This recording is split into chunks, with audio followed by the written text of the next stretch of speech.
आज सुबह सुबह मैं मस्त रेडी होके अपने वर्कशॉप में काम करने जा रहा था और जैसा कि अब मेरा नया रिस्टोरेशन का बिजनेस शुरू हो गया है तो मुझे इस काम पे पूरी 100% ध्यान देना था। पिछली बार जो बंदा अर्टिका लेके आया था मैंने उसके लिए बहुत ही बड़े तरीके से रिस्टोरेशन और मॉडिफिकेशन कर दी थी और मुझे हर किसी का काम ऐसा ही करना था। लेकिन जैसे ही मैं अपने वर्कशॉप पे सुबह सुबह 10 बजे के आसपास पहुंचता हूँ मुझे दिखाई देता है वहाँ पे एक बंदा वो दीवार से सट के खड़ा हुआ था और जैसे ही मैं गाड़ी से उतरता हूँ मैं देखता हूँ वो बंदा कुछ ऐसा कर रहा था। फोड़ो फोड़ो फोड़ो फोड़ो फोड़ो फोड़ो। ये देखते ही मैं उस बंदे की तरफ भागते हुए पहुंचता हूँ, तुरंत उसे धक्का मार के बोलता हूँ ए भाई तू यहाँ पे क्या कर रहा है, मेरे दीवार पे हथौड़ा क्यों मार रहा है गैरेज के। तो वो मुझे बोलने लगता है क्या है, मेरे को हाथ क्यों लगाया, दिख रहा नहीं क्या मैं यहाँ पे काम कर रहा हूँ। ऐसे कैसे का किसी को भी हाथ लगा देगा तू। मैं उससे पूछता हूँ कि भाई तू यहाँ पर क्या कर रहा था तो वो मुझे जवाब देने लगता है अबे तेरे को नहीं मालूम का, ये पूरा के पूरा गैरेज मेरा है, 5 करोड़ का गैरेज है या पूरा मेरा है। ये गैरेज तेरा है? हाँ पूरा गैरेज मेरा है पूरा। ए चल निकल यहाँ से भिखारी साला चल। हाँ तो आराम से बोलना, चिल्ला रहा क्यों है, जाता मैं और से आया बड़ा। ओए तेरे तो भाई फुकरा मत समझना, बहुत पैसे है मेरे पास, पैसा पैसा। और इतना कहने के बाद वो बेवड़ा वहाँ से चला जाता है। मुझे समझ में नहीं आ रहा था कि ये सारे पागल लोग मुझे क्यों मिलते हैं, पर मेरे पास और भी जरूरी काम थे तो मैं अपने वर्कशॉप के अंदर जाता हूँ और उसका दरवाजा ओपन करके उसमें सारी चीजें लाइट वगैरह चालू करता हूँ। उसके बाद मैं थोड़ी वर्कशॉप की साफ सफाई वगैरह करता हूँ, शटन ओपन करता हूँ और सारे काम करने के बाद वर्कशॉप के अब मैं तैयार था अपने नए कस्टमर्स के लिए। मैं सोच ही रहा था कि आज भाई कोई बढ़िया सा ग्राहक मिल जाए जो कम से कम 20-25 लाख की गाड़ी का रिस्टोरेशन या मॉडिफिकेशन करने को बोले मुझे। मेरी वर्कशॉप बिल्कुल हाईवे से अटैच थी तो बहुत सारी चांसेस थे कि मुझे आज नए नए कस्टमर्स मिलने वाले थे और बिल्कुल आज बिजी डे था। काफी वेट करने के बाद मेरे वर्कशॉप पे लोग तो आए पर वो कुछ ऐसे थे। अरे भाई खर्रा मिलेगा इधर, खर्रा खर्रा। क्या खर्रा खर्रा खर्रा खर्रा मिलेगा खर्रा।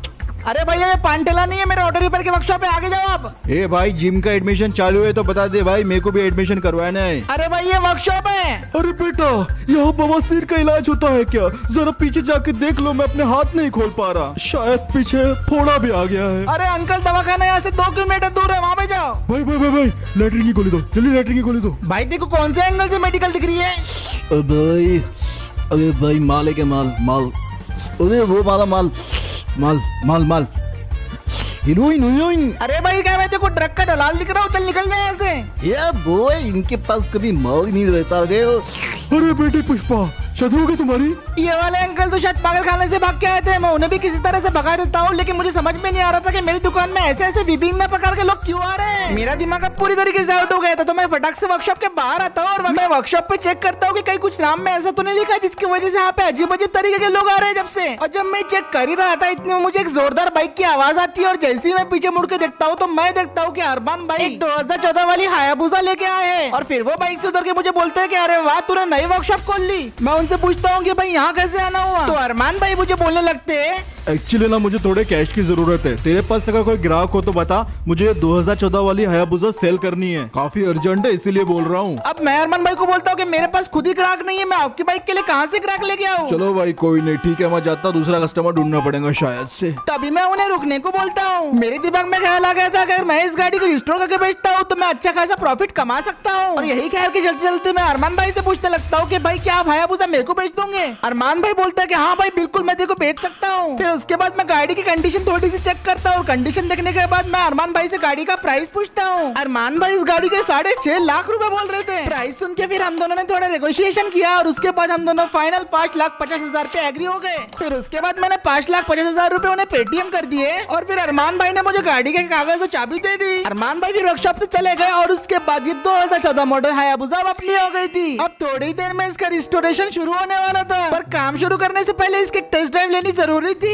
थोड़ा बहुत चलाने से मुझे इसके इंजन की परफॉर्मेंस का अंदाजा हो जाता तो मैं बाइक को स्टार्ट करके वर्कशॉप से निकल पड़ता हूँ। अब जब मैंने इसे चलाना शुरू किया इसका एक्सपीरियंस बिल्कुल नेक्स्ट लेवल था। ये गाड़ी थोड़ी बहुत वाइब्रेट कर रही थी शायद से इसके पुराने सस्पेंशन की वजह से, पर ओवरऑल टेस्ट ड्राइव में मुझे कुछ डिफेक्ट नहीं लगा तो मैंने गाड़ी को मोड़ा और वापस से अपने वर्कशॉप की तरफ निकल पड़ा। अब मैं मस्त खुशी मना रहा था क्योंकि भाई इसके अंदर इंजन का उतना काम नहीं था, पर थोड़ी देर बाद मेरी गाड़ी के इंजन से अचानक से धुआं निकलना शुरू हो जाता है और मुझे बिल्कुल भी सामने कुछ दिखाई नहीं दे रहा था इतने सारे धुएं की वजह से। सामने अच्छे खासा ट्रैफिक था और मैं किसी भी गाड़ी से टकरा सकता था, पर फॉर्चुनेटली मैं हर गाड़ी से बचते हुए अपनी गाड़ी को किसी तरह भगाते हुए वर्कशॉप पे वापस ले आता हूँ। वर्कशॉप पे पहुँचते सबसे पहले मैं फटाक से गाड़ी से उतरता हूँ, गाड़ी का इंजन बंद कर देता हूँ। गाड़ी काफी ज्यादा गर्म हुई थी और धुआं रुकने का नाम नहीं ले रहा था। मेरे ख्याल से इसका इंजन बुरी तरीके से डैमेज था। अब मुझे पता चला कि अरमान भाई ने ये गाड़ी इतने सस्ते में क्यों बेच दी। मैं थोड़ी सी सलाह लेने के लिए बबलू मैकेनिक को फोन करता हूँ, तो बबलू मैकेनिक मुझे बोलता है कि शायद से गाड़ी का कूलेंट खत्म हो गया होगा, इस वजह से गाड़ी से धुआं निकल रहा है। तो मैं ठीक है बोल के फोन रख देता हूँ। और अब मैं समझ गया था कि इस गाड़ी की रिस्टोरेशन में अच्छा खासा काम लगने वाला है। मैं इसे अब अपनी गैरेज के अंदर लेके आया और सबसे पहले तो मैंने इसकी पेट्रोल की टंकी खाली कर दी। पता नहीं ये गाड़ी पुरानी और इसमें क्या डिफेक्ट होगा जिसकी वजह से कहीं ये फट भी सकती थी।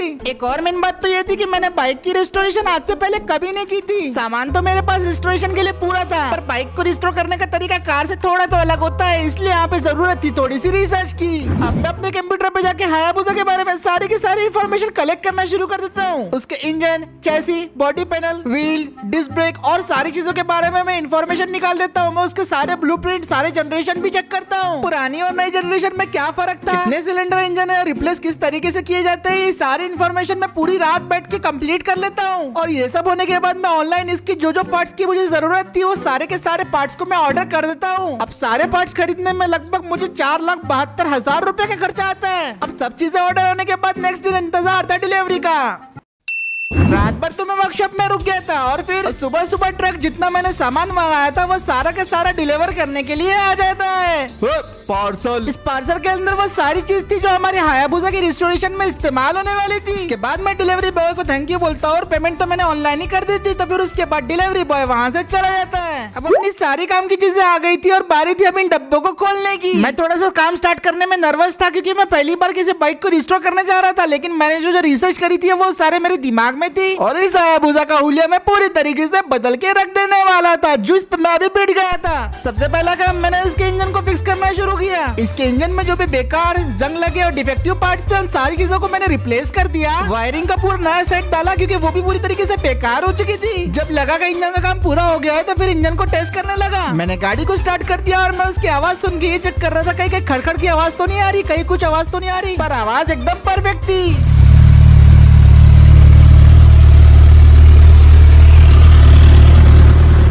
अभी तो 99% गाड़ी का इंजन अच्छा हो गया था, लेकिन मुझे थोड़ी बहुत इसमें आवाज फिर भी आ ही रही थी, तो मैंने फिर इसके हल्के फुल्के डिफेक्ट्स अपने हाथों से ठीक किए। और जब मुझे लगा गाड़ी का इंजन पूरी तरीके से ठीक है तो इसकी बॉडी पे मैंने अब काम करना शुरू कर दिया था। 4 दिन बीत चुके थे और हमारी हायाबुसा अब रेडी थी। सबसे पहले तो हमने इसके टायर्स को पूरी तरीके से रिप्लेस कर दिया, नए वाले एग्जॉस्ट लगाए, नई हायाबुसा का डैशबोर्ड लगा दिया, वो भी बढ़िया से इंस्ट्रूमेंट क्लस्टर के साथ। इसके अंदर नया सस्पेंशन और ब्रेकिंग सिस्टम ऐड कर दिया, एक बढ़िया सी नई वाली लेदर की सीट लगाई। हमने इसकी टेल लाइट तो चेंज की ही, उसके साथ साथ हमने इसके अंदर नया वाला हेडलाइट भी लगवा दिया और ये पूरे के पूरे एलईडी था। इससे हमने नए बॉडी पैनल और नया पेंट भी दे दिया था डुअल टोन वाला। और ये सब करने के बाद फाइनली रेडी हो गई थी हमारे 2023 हायाबुसा। ये मेरी पहली बाइक की रिस्टोरेशन थी और मुझे बिल्कुल भी यकीन नहीं आ रहा था कि मैंने भाई साहब 2014 वाली हायाबुसा को 2023 के हायाबुसा में कन्वर्ट कर दिया था। हो सकता है इसमें कुछ कमियां हो, लेकिन मेरे लिए एक बहुत ही परफेक्ट और क्लीन जॉब था और इसकी फर्स्ट टेस्ट ड्राइव के लिए मैं काफी ज्यादा एक्साइटेड था। मैंने इसे स्टार्ट करके तो देखा था, लेकिन इसे चलाया बिल्कुल भी नहीं था अभी तक। अब ये हायाबुसा पहले के मुकाबले थोड़ी एग्रेसिव लग रही थी, तो मुझे चलाने में थोड़ा सा डर लग रहा था। लेकिन फिर मैं अपनी गाड़ी की तरफ गया, उसके ऊपर बैठा और जैसे ही मैंने अपने हायाबुसा को स्टार्ट किया भाई वो मजा आ गया वो आवाज सुन के।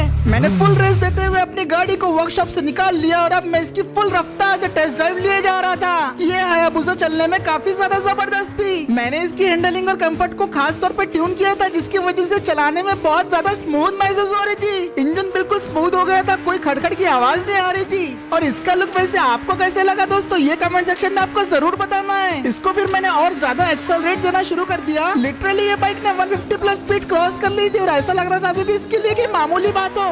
मुझे इसके आरपीएम भी काफी ज्यादा अच्छे मिल रहे थे और मैंने इसके अंदर तीखे से तीखा मोड़ लेने की कोशिश किया, लेकिन ये गाड़ी भाई आराम से मुड़ जा रही थी। और जब मैंने इस गाड़ी की टेस्ट राइड ली तब मुझे रियलाइज हुआ कि मैं बाइक को भी अच्छे तरीके से रिस्टोर कर सकता हूँ। मैंने लगभग 9.5 लाख का खर्चा करके इसे 20 लाख रुपए की बाइक पे कन्वर्ट कर दिया था। इवन इसके सस्पेंशन भी काफी ज्यादा अच्छे वर्क कर रहे थे, जो कि मेरी एक्सपेक्टेशन से बाहर थे। और जो टायर मैंने इसमें लगाए थे उससे मुझे काफी बढ़िया ग्रिप भी मिल रही थी। गई। अब मैं अपनी वर्कशॉप में वापस आ जाता हूँ और अपनी गाड़ी को पार्क कर देता हूँ। टेस्ट ड्राइव लेके तो भाई बहुत मजा आया। भले ही टेस्ट ड्राइव कुछ मिनट की थी, लेकिन हायाबुसा चलाने में भाई जो मजा आया वो किसी बाइक में नहीं है। पर सैड पार्ट इसकी मुझे इस बाइक को बेचना पड़ेगा भाई, तभी तो अपने को प्रॉफिट मिलेगा, वरना जो पैसे मैंने इस पे खर्चे किए हैं वो रिकवर होने से रहे। लेकिन भाई आप लोग बताओ कमेंट करके, क्या आपने को इस हायाबुसा को रखना चाहिए या बेच देना चाहिए? अगर 1000 कमेंट रहते हैं तो मैं इस हायाबुसा को रख दूंगा, लेकिन नहीं आती है तो भाई हायाबुसा को बेचना ही पड़ेगा। तो फिर आज का वीडियो यही खत्म करते हैं। उम्मीद है आपको वीडियो पसंद आया होगा। लाइक शेयर सब्सक्राइब जरूर कर देना और अगली बार उम्मीद करेंगे कि भाई कोई ऐसा ग्राहक है जिससे अपने को 25 से 30 लाख का प्रॉफिट हो जाए। और मैं मिलता हूँ अगले वीडियो में।